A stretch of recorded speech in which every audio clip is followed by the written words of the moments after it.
5-month stalemate has been resolved now at the Capitol. 4 legislators and an economist came to terms to recognize millions of dollars for next fiscal year. NBC Local 33's Harrison Golden is at the Capitol tonight with how the upgrade could help Louisiana's teachers. Harrison.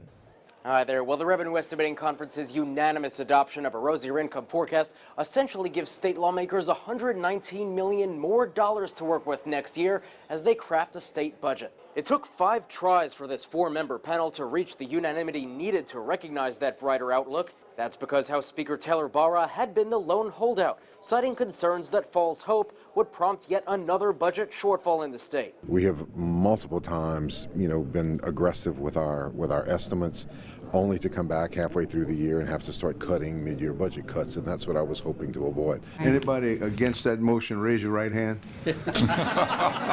But now, just months before the fiscal year begins, Barra says he's come around, with his worries finally waning. At some point, you gotta go with the number you have, and that's why I was hoping to wait until today to reach that number. The Republican Speaker's agreement offers legislators enough money to give public school teachers a $1,000 pay raise and school support staff $500 more next year.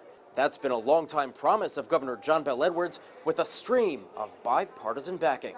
Teacher pay raise is not in jeopardy in any regard. It's going to happen. I think everybody has indicated they support it, so I don't think there's any question that we will have as part of the budget the teacher pay raise. In some ways, $1,000 that the governor has proposed doesn't seem like enough, but it certainly is a step in the right direction. If approved for next year, teacher pay raises would take about $100 million of the newly recognized income.